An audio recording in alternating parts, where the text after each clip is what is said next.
Inspector भर्ती हुई थी। पॉलिटिक्स के तहत बीच ट्रेनिंग में पीडी बेस्ट कैंडिडेट को एलएमसी कर दिया जाता है, लॉ मेडिकल कैटेगरी। 1 साल बाद मेरा पहला ही मेडिकल बोर्ड बनता है, जिस मेडिकल बोर्ड में एक भी पेट का डॉक्टर नहीं है, जबकि मुझे पेट से रिलेटेड प्रॉब्लम थी। स्पेशलिस्ट का ओपिनियन ओवरलुक करके मुझे टर्मिनेट कर दिया। उसने अपने आप को अनमैरिड बताकर मेरा यौन शोषण किया, मुझे नज़दीकियाँ बनी, और जो मेरे ओरिजिनल डॉक्यूमेंट थे, फिटनेस सर्टिफिकेट थे, वो उन्होंने गायब करवा दिए। इसका रिस्पॉन्सिबल मैं सीआईएसएफ का जो सिस्टम है, जो पैरामिलिट्री का सिस्टम है, उसको मानती हूँ। एक लड़की के साथ इतना पर्सनल प्रोफेशनल में मैं इस चीज़ का जवाब मैं नहीं दूंगी। आप सीआईएसएफ से लीजिए, आप होम मिनिस्ट्री से लीजिए, इस लड़की ने ऐसा किया क्या था जो इसको इस हद तक गिराया गया। इंस्पेक्टर भर्ती हुई थी। पॉलिटिक्स के तहत बीच ट्रेनिंग में पीडी बेस्ट कैंडिडेट को एलएमसी कर दिया जाता है, लॉ मेडिकल कैटेगरी। 1 साल बाद मेरा पहला ही मेडिकल बोर्ड बनता है, जिस मेडिकल बोर्ड में एक भी पेट का डॉक्टर नहीं है, जबकि मुझे पेट से रिलेटेड प्रॉब्लम थी। स्पेशलिस्ट का ओपिनियन ओवरलुक करके मुझे टर्मिनेट कर दिया। मैं यहाँ नहीं आई, मैंने कोर्ट का दरवाज़ा खटखटाया, और वो कोर्ट ले जाने वाला भी सीआईएसएफ का ही बंदा था, अपना भाई ही। उस भाई ने एक बंदे से मिलवाया, उसने अपने आप को अनमैरिड बताकर मेरा यौन शोषण किया, मुझे नज़दीकियाँ बनी, लॉ ऑफिसर बताया। उसकी भी मैंने एफआईआर डिपार्टमेंट को दी हुई है, जिस पर आज तक 1 साल हो गया, उसको भी उस पर कोई कार्रवाई नहीं हुई। लेकिन इन सब के बीच आज जो सबसे बड़ी समस्या ये थी कि मेरी आज केस की फाइनल हियरिंग थी, और मेरे वकील साहब मुझे 2 दिन पहले बुलाते हैं कि आप अपना ये डिपार्टमेंट ने दिया, आप इसका साइनॉप्सिस दे दीजिए। मैंने कहा सर, साइनॉप्सिस तो आपने जमा करा दिए थे, आपने कहा था डिपार्टमेंट से कुछ नहीं है। मतलब उन्होंने जानबूझ के अपने क्लाइंट से ओरिजिनल फैक्ट्स छुपाए, और जो मेरे ओरिजिनल डॉक्यूमेंट थे, फिटनेस सर्टिफिकेट थे, वो उन्होंने गायब करवा दिए, जो कि मैंने आरटीआई से मंगवा लिए। जब उन्हें पता चला कि लड़की अपडेटेड है, आरटीआई से है, और बेंच भी आज अच्छा है, केस हियरिंग में भी आ जाएगा, वो ग्राउंड छोड़ के चले गए। वो क्लाइंट को बिना बताए कोर्ट रूम से गायब थे, और फ़ोन करने पे भी नहीं आए। जब मेरा आइटम नंबर आने वाला था, जज साहब के सामने मैंने खुद प्रे की, सर मेरा केस। आरटीआई को थोड़ा सा ढंग से खोल के दिखाइएगा। ये देखिए सर, फर्स्ट पेज से ये आरटीआई है। मैं नीसा हैदराबाद में ट्रेनिंग कर रही थी जी। आरटीआई को जूम करना, और ये उसका आरटीआई का ये ओपिनियन है जो उन्होंने फ्रेश डेट में मुझे दिया है। गवर्नमेंट हॉस्पिटल, मुझे 16 दिन, वो एक पूरा यूँ लगा लीजिए हैदराबाद का वो एरिया है जो मिनी पाकिस्तान है, वहाँ पर उस हॉस्पिटल, बहुत पुराना हॉस्पिटल है उस्मानिया, आप सर्च कर लीजिएगा। 16 दिन मैं वहाँ एडमिट रही हूँ बिना किसी प्रॉब्लम के। मुझे बार बार फिज़िकली, मेंटली वहाँ पे टॉर्चर किया जाता था। बार बार एंडोस्कोपी हुई मेरी, एक एंडोस्कोपी में भी कितना दर्द होता है, आई थिंक आप सब में से किसी ने एक करवाई होगी। वो सब 16 दिन के इतना मिलने के बाद भी मुझे मेडिकली बोल्ड आउट कर दिया जाता है। तो मैं हर दरवाज़ा खटखटाया, लास्ट में आज जुडिशरी से माननीय जज साहब कहते हैं, मुझे सच्चाई पता चलती है कि आपके वकील साहब ही आपका केस लड़ने से पहले ही डेट लेके चले गए। जब उन्हें पता चला कि इसके पास आरटीआई की कॉपी है, ओरिजिनल डॉक्यूमेंट गायब करने का मतलब ही यही था, इसका केस कमज़ोर करवाना। ये मामला आपके साथ कब हुआ? ये मामला मेरे साथ 2019 में हुआ, जब स्टार्टिंग इसकी 2018 में हो गई थी, 7 महीने ट्रेनिंग के बाद ही। 2019 में मैं छुट्टी में थी, अपने ईएल लेकर घर आई हुई थी, और छुट्टी में ही टर्मिनेशन लेटर मेरे घर भेज दिया।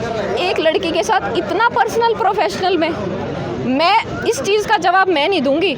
आप सीआईएसएफ से लीजिए, आप होम मिनिस्ट्री से लीजिए, किस लड़की ने ऐसा किया क्या था जो इसको इस हद तक गिराया गया। और आज जब वो जुडिशरी में खड़ी है, तो वहाँ अपने वकील साहब भी, क्या और वकील नहीं है? क्या उन्हें ये नहीं पता हाई कोर्ट के बाद सुप्रीम कोर्ट भी है? किसी को इतना भी मत समझिए, माना मीडियम फैमिली से हूँ, लेकिन पढ़ी लिखी तो हूँ। इसका रिस्पॉन्सिबल मैं सीआईएसएफ का जो सिस्टम है, जो पैरामिलिट्री का सिस्टम है, उसको मानती हूँ कि अगर वो समय रहते मेरी चीज़ों को प्रोफेशनल की बजाय पर्सनल ले लेते, तो आज मेरी ज़िंदगी इतनी ख़राब नहीं होती जो हुई है। लेकिन आप साथ में और भी अपने साथी का ब्याह कर रही थी? हाँ जी, मेरे बैच की सेम एक लड़की है, एक लेडी एसआई नेहा है, उसको ओवेरियन सिस्ट था, वो उसका भी रिकंसिडर के लिए सीआईएसएफ हेडक्वार्टर आया। लेकिन एक और लड़की है जो मेरे ही टाइम पर, उसका सीआईएसएफ नंबर है 1802078660। इसका रिजॉइंडर में भी मैंने अपने एडवोकेट से मेंशन कराया, लेकिन साइनॉप्सिस ने डिपार्टमेंट ने इसको ओवरलुक कर दिया, रिप्लाई ही नहीं दिया, मतलब कुछ है ही नहीं उनके पास। तो मैंने इस चीज़ का भी आज वकील साहब को कहा कि आप ओरल आर्ग्यूमेंट में बोलिए फिर ये, अगर आपने उसमें नहीं कहा है तो पूछिए तो सही कि सेम बोर्ड है, सेम टाइम पीरियड है, वही जुलाई 2019 है, इसकी रिप्रेजेंटेशन आ जाती है हेडक्वार्टर और मुझे घर बैठे टर्मिनेशन लेटर। इतनी पार्शियलिटी। आप मीडिया में गए थे? नहीं, कभी नहीं आई। आज मैं इसलिए आई हूँ क्योंकि मुझे वकील साहब से भी धमकी मिली है कि तू हमारी बदनामी करेगी तो हम तुझे दिल्ली से निकलने नहीं देंगे। इससे पहले आप कौन है? एडवोकेट अंकुर छिब्बर, जो अपने आप को सीआईएसएफ का टॉप वकील बताते हैं। यहाँ बैठे एक मेडिकल के एक बहुत माननीय साहब थे, उन्होंने मुझे बताया कि वो एक भ्रष्ट है, उसका फादर किसी सीआरपीएफ में आईजी था, तो वो सीआईएसएफ से ऐसे ही केसेस लेते हैं। उनके बंदे हैं अपने, कांस्टेबल, सब इंस्पेक्टर, इंस्पेक्टर, सब ने अपने अपने लेवल पे पैसा खाया है और मेरा केस डिले करवाया। मेरे केस में कुछ भी नहीं था। आज तक 4 साल से सिर्फ उस जज से, उस कोर्ट से, सॉरी मैं माननीय जज साहब कहूँगी, मैं सिर्फ और सिर्फ कोर्ट से आज 10 मिनट मुझे मिलने थे, जो कि आज थे 4:30 बजे तक कोर्ट था, 3:30 बजे मेरा नंबर आ गया था, लेकिन मेरे एडवोकेट साहब गायब थे। कौन से न्यायाधीश के पास आपका चल रहा था? Advocate honourable Suresh, honourable justice Suresh कायत और जस्टिस नीना बंसल कृष्णा। बहुत अच्छी बेंच थी, सबका तसल्ली से सुन रही थी। मेरा आते ही उन्होंने तो इवन मेरा दुख देखने के बाद सितंबर की डेट को, जो मेरा वकील साहब लेके गए, उन्होंने मुझे अगले महीने की डेट दे दी। और अब मैं आप सबसे एक अपील करूंगी कि मुझे दिल्ली हाई कोर्ट का सर्विस का बेस्ट लॉयर प्लीज़ गाइड कीजिए, बेस्ट लॉयर। और मेरा केस मैं आपको दिखा रही हूँ, मेरे केस में कहीं कोई कमी नहीं है। जहाँ मेरे ओपिनियन पहले थे, आज भी मेरे वकील उस बात पे मेरे डॉक्टर उस बात पे टिके हुए हैं कि इसका ऑपरेशन क्यों इसकी ज़िंदगी के पीछे पड़ गए, आप ऑपरेट कराइए, क्यों कराए। और भी एक और अपील है मेरी, आप मेरा एक फ्रेश मेडिकल बोर्ड बनवाइए और उस बोर्ड से पूछिए क्या ये मेडिकली फिट है या नहीं है, क्या ये ट्रेनिंग कर सकती है, नहीं है, छोड़ो पुरानी बात, मेरा एक फ्रेश मेडिकल टेस्ट करवाया जाए। मैं मीडिया के थ्रू गृह मंत्रालय को ये अपील पहुंचवाइए, मेरा एक फ्रेश मेडिकल करवाइए। मैडम अपना नाम बताइएगा अपना कोर्ट के साथ।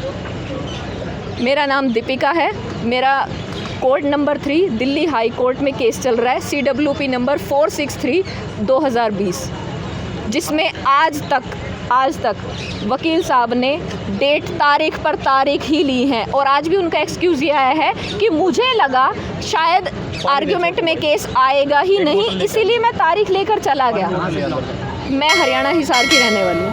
हिसार में कौन सा? प्रॉपर हिसार से होती हूँ।